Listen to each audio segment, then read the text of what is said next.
Hello there, Scotty. You're not. Look, I know I'm a little late on this, so sue me. Okay, I was gonna do this yesterday, and then ended up having a lazy Friday. Then I did that reaction video. I did two videos yesterday, right? The reaction video and no. We only did the reaction video. There was something else I did yesterday. I don't remember what it was. I don't know. But anyway, I was kind of trying to figure out what I wanted to do today. I wanted to do more reaction videos, which I'm having fun with. By the way, you go on the community tab, there is a poll. I want to start doing movie reactions / commentaries next year. You can vote on which my first one's going to be for, like, my monthly ones. For January, you have The Room, Deadpool and Wolverine, and something that's connected to this channel, Paranormal Activity. I'm gonna eventually do Paranormal Activity anyway, because I feel like that's the next step of what am I gonna do for this channel. Paranormal Activity is, very rooted in this channel from the beginning. Now that they were officially my first reviews, but yeah, so I decided to go ahead and tear the band-aid off and do The Fall Guy. This movie based on a 1980s TV series starring the $6 Million Man, Lee Majors himself. Never seen the show, heard about it, and then originally, and I haven't heard anyone talk about the production history of this because it goes back way further than you think.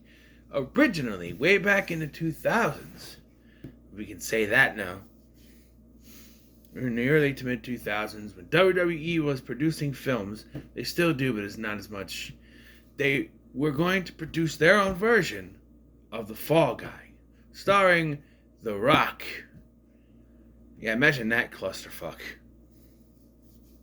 Well, that didn't pan out because The Rock had other things to do apparently, and WWE must have let that property go, and we got this. I heard the announcement that's coming out. I'm like, oh, okay, they're finally doing that with The Rock. They're like, Ryan Gosling is playing the main character, and I'm like, wait, what?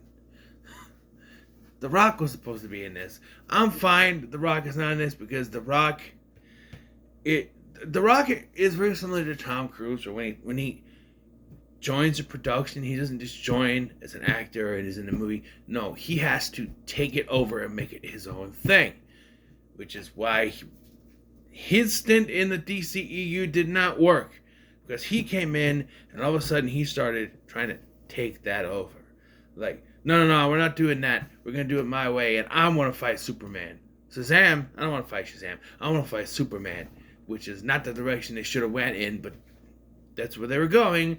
And then someone came to their senses and said, no, we're not doing that. Although, not much of senses, since they decided to. They hired on James Gunn, and they completely, James Gunn says he didn't have anything to do with it, but when you hire on someone to do a job, and they decide they want to completely change everything, yeah, it's kind of that person's fault. And when all these projects that he's doing are personal ones he's always wanted to do, like The Authority and Sergeant Rock, which I think are going to flop if they go into theaters because nobody knows what they are.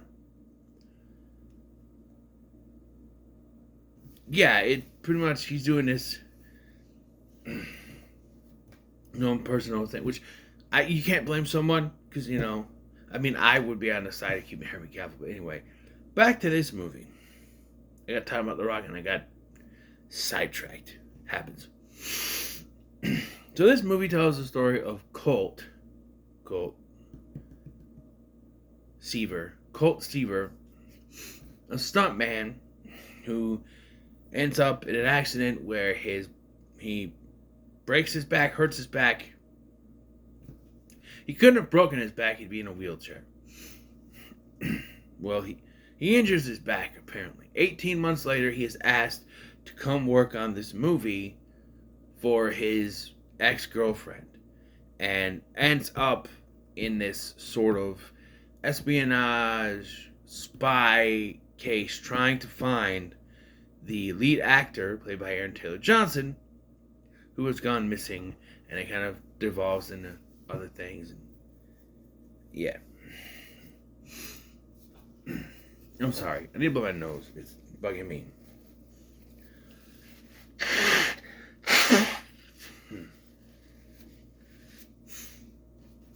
So like I said before, I knew nothing about the show, knew nothing about the movie, nothing. Other than Lee Majors. That's it. I didn't know anything about the show. I knew, But this drew me in from the trailers and everything. Of course, I couldn't go to see it because I don't have a theater. Now, this movie is really good, I think, but it's known as a box office bomb because it didn't make it. Well, it made its money back, but it didn't make enough money to, yeah. And a lot of people are like, oh, movies are dying. Well, there's two reasons for it. Okay? Two reasons for this. You have tried to make a big blockbuster movie off of an old property that nobody past under their 50s are going to remember. And also, and this is my big problem with stuff like this, no one is going, the way that you have formatted for movies nowadays, nobody is going to go out to the movie theater to see things when in 2 weeks to a month later they can just buy or rent it on VOD. And that is the sad reality that things are happening, that the theaters are not going to make as much money because it's now around an era where they've decided that, we can put a movie out and in 2 weeks to a month later, because this came out and it bombed, and a month later they're like, you can watch it at home. And I'm like, well, there you go. They've caught on. People have caught on. They're like, well, why should I go out? Why should I get my whole family together, go out to the movie theater and watch this when I can wait about a month and watch it at home for probably less money because I have my own snacks. Buy it for $10, $20, rent it, who knows?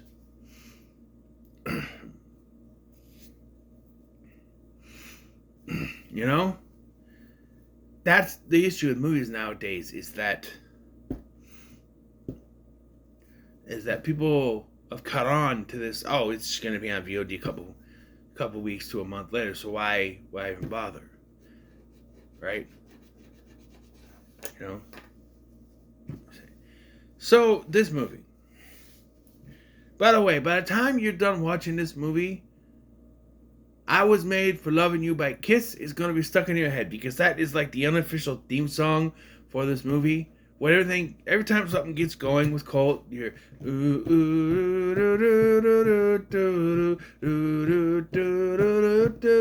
that just starts playing. I'm just like, there's even a cover version I didn't realize was a cover of that song, because it starts from the middle of the verse or something. I'm like, okay, this is different. And then it gets to the chorus, and I'm like, this is just a cover of it. I was made for loving you, baby. It's just like a slowed down version. So when the movie starts, okay, now that I'm done ranting, it's been almost 9 minutes. When the movie starts, you get that going, and you think, well, why don't they play the actual theme song? I never heard the theme song. They do play it during the credits. It's like a Western style. When I was a stuntman or something like that. I don't know. The unknown stuntman, is that what it's called? I'm the unknown stuntman. Or something like, I don't know. But the movie starts with the it starts like, okay, cool, Kiss. I like Kiss. So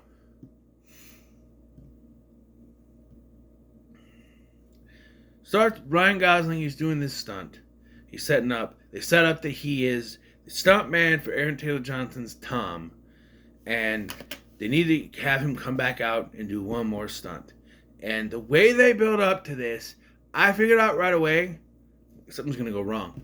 he's gonna have an accident, he's gonna get hurt, something. Because they build it up. He's talking to this Jody, who I didn't realize was Emily Blunt at first. Because they don't really show her much. They see her talking or whatever, but like, I guess I just didn't put two and two together. But like, they're talking, he's talking about, hey, you know, you get some spicy margaritas, which is that a thing? Spicy margaritas? Why the hell would you have spicy I don't know. I don't know. But the way they were talking, they're going to get together, and after everything, and I'm just like, yeah, something's going to happen to him, right? And sure enough, he does this stunt, it goes wrong, and he ends up hurting his back, and he just like quits the business, he breaks up with Jody, and he moves on. And then, 18 months later, Gail, this producer lady that he knew, calls him and says, hey, I need you to do stunts on a movie. The stunt man that we had for Tom, and this new movie that's coming out, he left, and we need you to come and do it. And he's like, no, I'm done with that, until she says, the director of the film is Jody. He's like, book my flight. So he's like right over there, and apparently he's been told that Jody asked for him personally, but it turns out she had no idea. And I'm like, huh, it's a little sketchy. Why would she lie to him? Why would Gail lie to him and say that she knew? Obviously to get him to come out there, right? Because if he said, well, she has no idea you're coming out, you don't know, he'd probably still go out there, I don't know. And they get him on because if she said, you know, because they don't tell Jody who it is, right? I like Winston Duke's character, Ben? No, not Ben. That's a different guy. I like his character. He's not from the show, I don't think. But he's one of those pop culture guys like, you know, me and other people where they throw out quotes. At one point he says, it's not about how hard you hit, but how you can get hit and keep moving forward. And I'm like, that's Rocky. And then before another stunt, he goes, I don't care if it's a mile or an inch. Winning is winning. And I'm like, that's Fast and the Furious.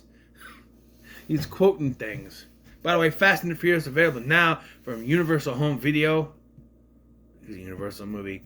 The first one wasn't. What the hell did I say the first one was? Rocky? That's not Universal. That's MGM. Anyway. Yeah, I like his character. He's not. I wish I had a little bit more of him. Because he's here, and he helps him out at one point in the middle of the film, and then he's kind of gone till the end of the film. I wish, because they set up like they're going to work this together. They're going to work together, and then they have to split up, and he's gone until the end of the film. I feel like maybe you needed to have someone working with him, because for most of the film, he's on his own doing this stuff. Well, he's got the dog, I guess. And a dog that understands French. And to that effect, yes. At one point, he says, allons-y. Oh, I pot for that. He's like, allons-y. I'm like, allons-y? What, he was a doctor? Allons-y? At one point, I swear the dog heard me. Because there's a point where he's fighting with someone, that Colt is. And I went, allons-y. And the dog jumped right at him when I said that. I'm like, did he hear me? How the hell does that work? It's because they showed the dog. But yeah, the dog was pretty cool, speaking French and all that. But yeah, so Gail tells him that he needs to find Tom because Tom's gone missing. They're still shooting this movie, even though he's not there. I don't know if that's how that works. Maybe it does. I don't know. But they're still shooting it without him there, even though he should be there, but he's gone. So he goes to the guy's apartment, of which he has the passcode. He knows the passcode to get in there. But then they're stumped with the phone. I don't know.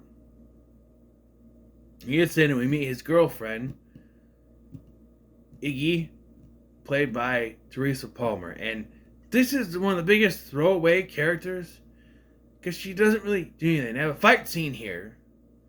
And then, after finding out what, getting a little more information, he leaves. And I think she's in one more scene later, but it doesn't really add up to anything. It just, I don't know. What a waste of Teresa Palmer. I don't know. And she gets to speak in her native Australian accent, so there you go. But he finds out that they're trying to find Tom's phone, so she directs him to a club where the movie lost me for a little bit. Because I'm like, do you really need to have this goofiness here? Because he gets drugged from the Shirley Temple that he drinks. They drugged him. And then he ends up going back to the hotel where Tom is supposedly staying. But he had an apartment. I don't know. He had an apartment. Now he's at a hotel. I don't know. And he can't get in there. He's trying to something about a fruit plate. I don't know. But then Jody is there, and they sort of reconnect. They hug and they talk and everything, and then Gale shows up, and there's this conversation. He's all drugged up. He tries to leave, and that's where we get like. So, yeah, there's these bad guys. They're chasing him too. That end up, like they kind of find it hard to believe because he found. Was it the hotel room?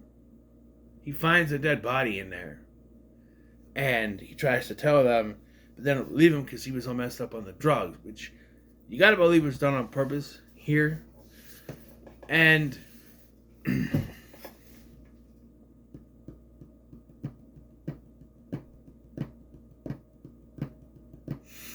so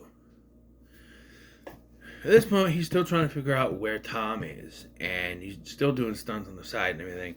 And he agrees to go to this karaoke thing with Jody after he's got to go track down Tom. Well, he eventually makes it there, but it's okay. So I felt like they played their hand too soon here because Gale shows up to this karaoke thing and lies to Jody's face, saying she gave him the tickets to leave, and he left. And I'm like, so she's in on it, right? She's in on it. She's behind this. Something's going on. She's lying to Jody, but she told Colt to go find. Like, is she? You might think, well, she's lying to protect so that she doesn't know what's going on. But why would she say that she sent him home, right? He begins investigating the phone. Turns out that Tom's personal assistant has the phone. I don't remember how it got there, but she has it. And this made me roll my eyes because, like, she gives him the phone, and then as soon as this happens, the goons show up and grab her, they punch him in the face, and they grab her and take her because they think she has the phone. And I'm like, no, that's too fluid. Here's the phone. Bad guys come, boom, knock down, grab her. It's like, no, it's like, it's too, I don't know, fluid. It's too coincidental that they would show up just as they make contact about the phone. You know, it's one of those things in movies. It's not as bad as when you do the whole thing, okay, I gotta go find this person who's gonna help me. And then in the scene just before they show up, someone shows up, kills that person, so they can't help him. And it's like, why the hell did we put that plot point in the movie if we're not going to do anything with it? This makes a little more sense, I think. But, yeah, he's got the phone, so he takes it to Winston Duke. Or he shows up at the karaoke bar and everyone is gone by then. Another thing it's a nitpick. We have this stunt scene where he's, it's not a stunt within the movie, a stunt like the movie's stunt, like the scene in the movie. It's an action scene, I should say. It was an action scene where he's fighting these guys. I didn't like the editing here because we're going back and forth between the fight scenes and then it's cutting back to Emily Blunt singing the song. There are points when we see the fight scenes where the song is playing over it. That's fine. If you started with her starting to sing the song, and then you just had the song playing throughout this one constant fight scene, that would work. But it keeps cutting back to her singing, and I'm going, well, why do we keep cutting back to her singing? Why do we need to see her singing if we can hear it over the... I don't know. It's a little confusing to me, but yeah.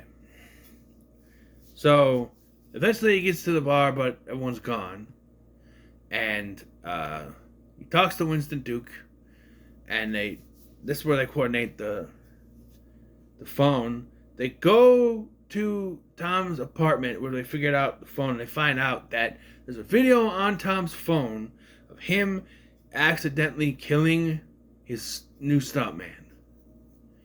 And so that's what they're after. That's why they're after. Someone's trying to stop this from happening. And again, right away I'm like, okay, so she has to be in on it if she brought him here. Right? I just don't like things that give away the twist before it's going to be a twist, because I don't know, it is framed as if it's supposed to be a twist, because eventually, because they split up, they go separate ways, and eventually he comes across Tom on a yacht or raft or something, and this is where he reveals that yes, Gail's in it. She orchestrated this whole thing to send him here. They're gonna deep fake the face so it looks like Tom committed the murder. They just need the video. But apparently, the henchman shot the phone out of his hand. Fucking stupid henchman. I mean, in movies they usually are, but you know. And he's able to get out of there, and it apparently he dies in an explosion, but he doesn't. It's all a ruse to make it believe that he's dead, because it's all over the news now that he was the one who committed the crime. Even though they don't have the video, so I don't understand how they implicated him because he's coming out of the hotel room. But he was telling the police about the dead body. Why would he tell them about the dead body? I know it's Australian police, but they're not stupid. You know, they're not stupid. So, what happened earlier when he was high in the stuff, he told the cops he found a body in the apartment. And when they go back there, or in the hotel room, when they go back there, it's gone. Now, are we to believe that it was actually found in the hotel room later? Or what? Or maybe they found the body somewhere else and it was, you know, fingerprints, whatever. But still, he's seen going in and out, and he tells the cops he found the body. So if he did it, why would he tell them he found a body and then show them nothing? Come on. Cops are smarter than this. Even in Australia, Mike. They're probably smarter over there. Come on. Put two and two together here. You gotta go beyond physical evidence. Oh, but there's fingerprints. Yeah, but use common fucking sense. Why would he report the dead body and then take you there and it's gone, but there'd still be the one that did it? If he did it, why would he? Come on, cops gotta be smarter than this. I know, it's just sorry. Yeah, and of course he's not dead. And another complaint. So this movie is 2 hours and 5 minutes. I felt like it went a little too long. Like I said, I don't know how you could have edited that. Well, if you stop cutting back, maybe it would be a little bit less. And then here, he shows up on set thanks to Winston Duke. He puts on a costume to hide, and he goes into Jodie's trailer where she's editing the film or whatever, and she's watching the news report too. And instead of just having a misunderstanding where it's like what you could have done was he sneaks up, she hits him, he falls down. It's like, no, it's me. You know, no, I have to have this fight scene that goes on for like 3 or 4 minutes, and it's just like, why are we having this fight scene? And eventually he's like, it's me. I'm like, you could have done that with one shot, knocking her down, and she like steps on where his throat's supposed to be, and he goes, you know, you could have done that so easily. I'm sorry, my nose is really itchy today.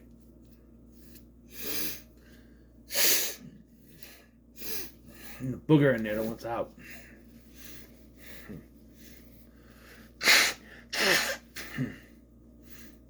It's out. Okay. So they set up this whole thing with Tom, who's now back on the set, because he can be back on the set now that it's implicated it was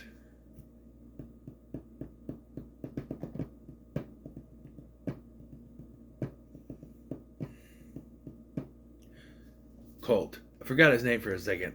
Yeah, but they set it up so that they can get the confession.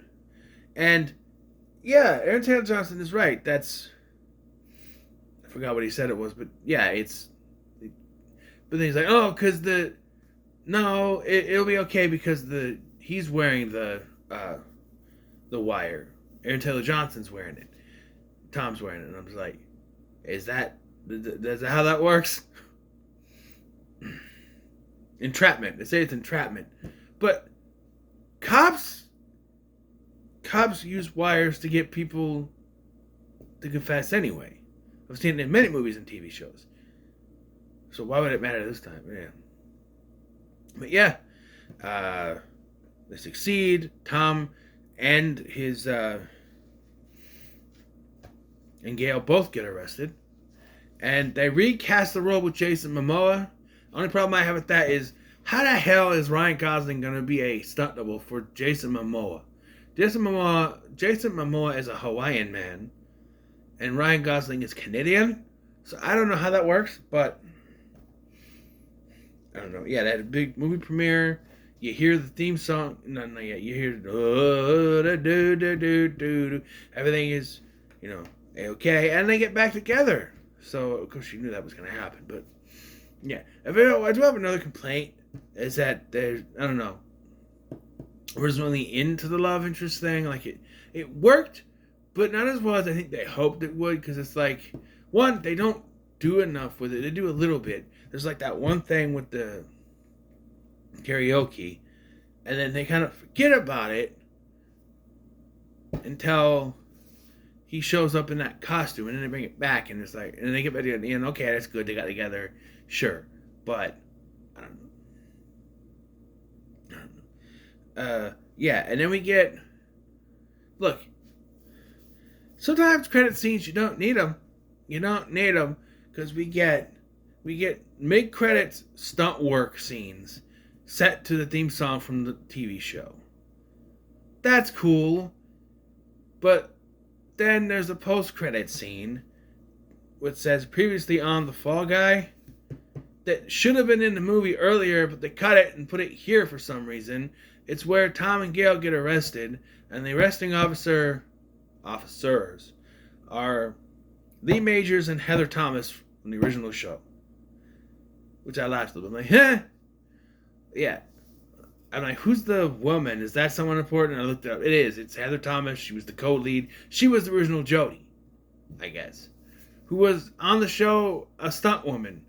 Here, not so much. She's just a camera woman produced. I don't know. But yeah, and then Tom blows himself up with pyrotechnics, which got a big gag. It got a big laugh at me at the beginning. It did get a little bit annoying because at the beginning they're talking about the pyrotechnics. They only have enough charge for one, and someone keeps lighting them off. And I'm like, oh, that's a funny joke, but I'm like, that's funny, but the joke doesn't work because there's only enough for one charge, and he keeps lighting it off. So obviously there was enough for more than one charge. I don't know. Yeah. So, yeah, it was a bit long for me. It's 2 hours and 5 minutes, 2 hours and 6 minutes. It's a little long. Some things could have been shortened. I am dreading one day watching the extended edition, because like I said, I watched the theatrical version. I'm glad I didn't watch the extended edition. No way. That's an extra 20 minutes. An extra 20 minutes for a movie that's already too bloated. The hell? But I enjoyed it. I'll give it a very low, pretty good. Yes, now where's the thing? I gotta try to, here, hold on. No, that's Santa.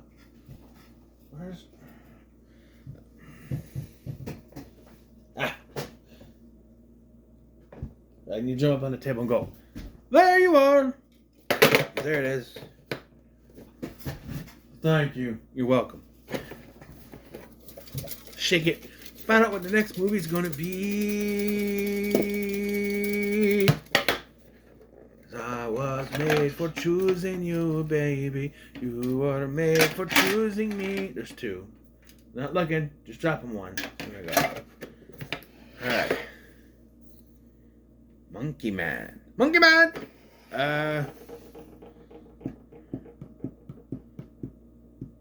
Mulligan. Mulligan then. I don't want to watch it right now. I want to have something funny. Give me something funny. Give me some. Where is it? There we go. I got one. This one? This one.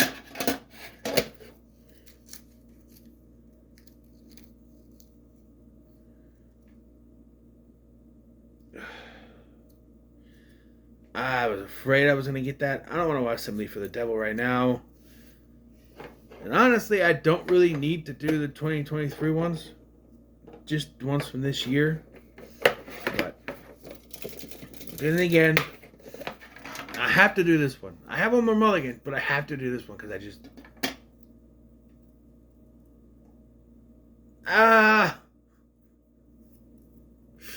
It's the Iron Claw. I don't wanna.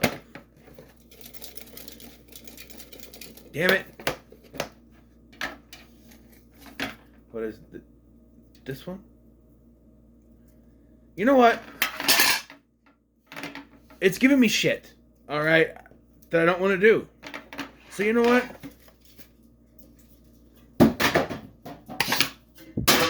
Screw that. I'm doing If next. No, I wasn't trying to get If. I wanted something different. If, Godzilla -1, maybe even Beetlejuice. Because I wanted some days I want to do. So we're doing If next. I'm not gonna say it. We're doing If. We're doing Beetlejuice. We're doing the 4:30 movie. Gojira. In that order. And then I'll work on the rest.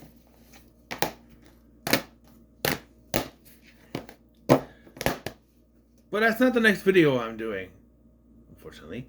Because with Saturday night's main event coming back tonight, I wanted to focus on the first time it came back. So we did that one. But anyway, what are your thoughts on the Fall Guy? Leave in the comments below. Like, share, and subscribe. Thanks for watching. I'm Sky, and I'll see you in the next one.